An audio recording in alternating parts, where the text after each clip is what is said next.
Welcome to the B&B Podcast.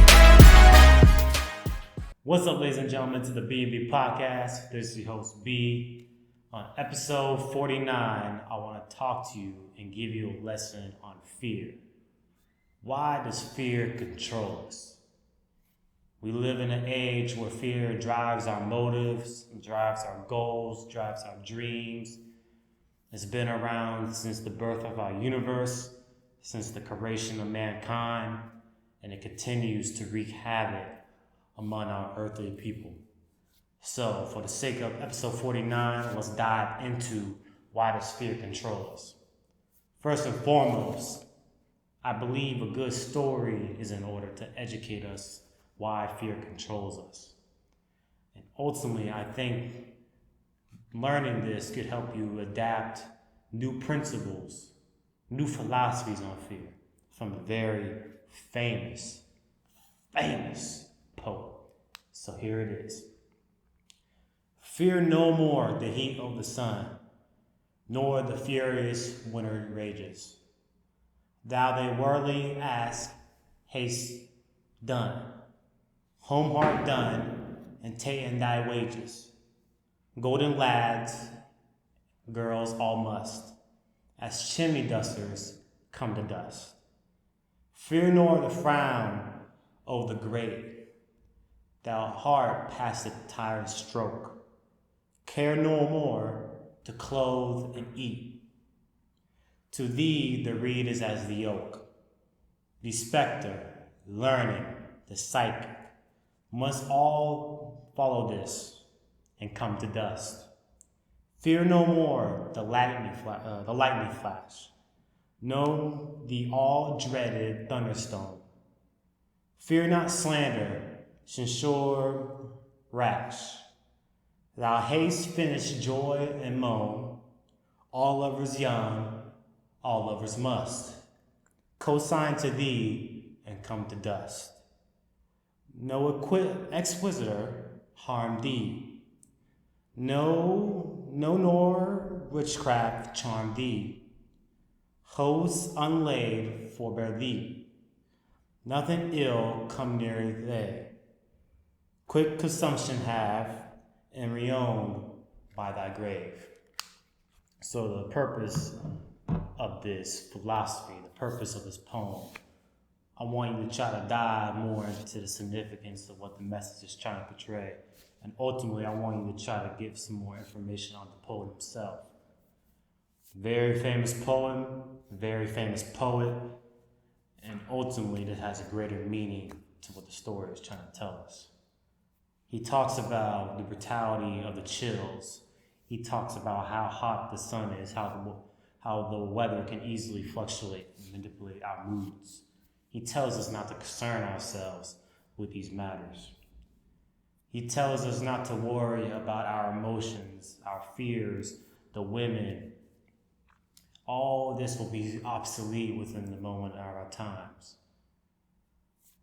To clothe, to eat, this will also be obsolete in a moment of our time. There are many things that this poem is trying to teach us about fear and how we can soon implement a new cultivation of grace, of courage, and ultimately get out of our fearful mindsets. Some things, the little things that carry a large impact, and there are large things that make a huge impact amongst our community. Fear is driven also by survival. In ancient times, a man would take and kill somebody if somebody tried to steal his currency, his woman, his goods, anything that he possessed in order to survive. Today, fear is driven by those who want to be significant and boast in today's world. That is their survival. That is what they're taught. So in order to survive, they go on what they're taught and implement this rule. But we have to understand where this is coming from.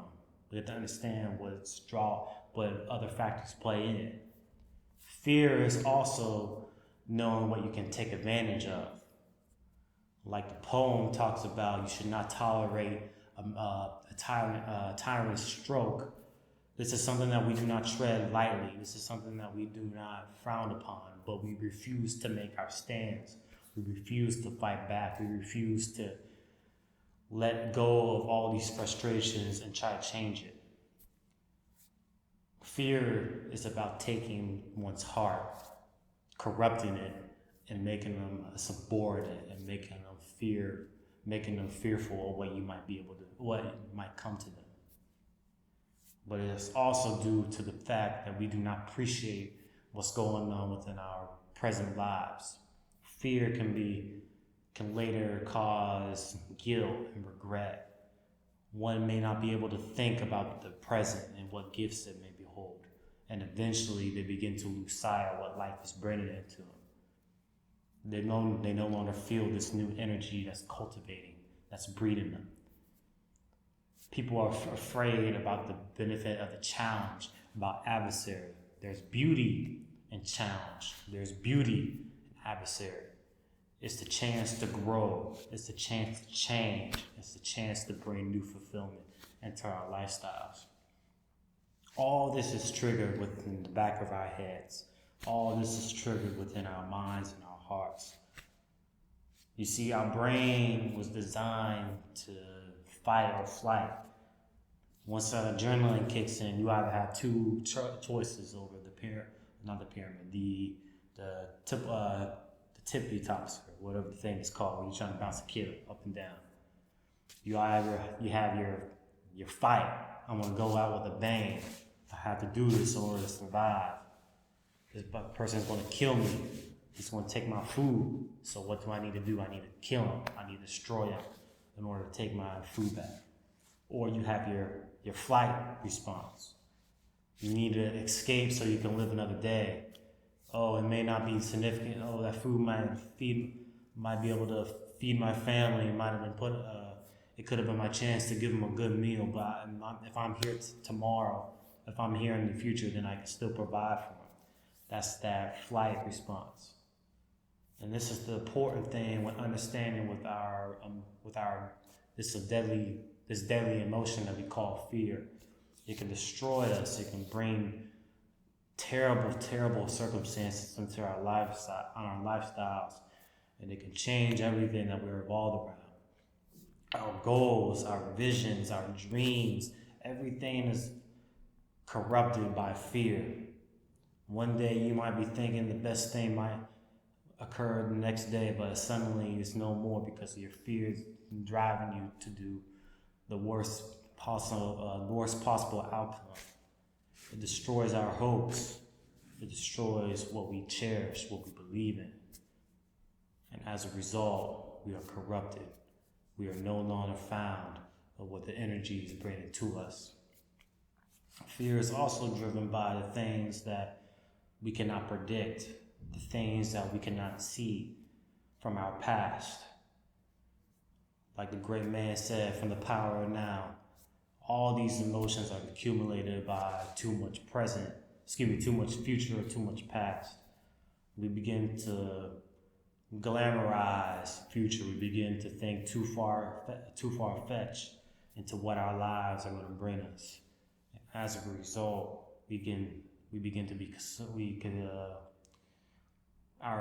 our fears are consuming us, and when it's too late, it destroys us. So that's why it's important to know this lesson of fear. So when you go out there, you know what you're up against. You know what is going to occur. Ultimately, fear is what is made of us. It's what what motivates us. It's what we are. Fear determines who we are. And sometimes it can disturb that balance between serenity and peace. That's the important thing about fear. Understanding what it can do, but ultimately understanding how you can redirect it and take some courage into your life. So that's that for episode 49. Why does fear control us? I hope you enjoyed this video. If you did, please like, and subscribe to the channel. Make sure you like the comment button on the video. If you comment, I'll hit you back up. No worries, no bueno. I want to hear those comments. I want to see what your insight is bringing to the channel. And don't forget to check out that poem and the poet. Turn on the subtitles if you need any help. Subtitles will be available for you to copy and paste the words into a web browser. So very, very insightful poem, insightful poet, and help you to broaden your mind.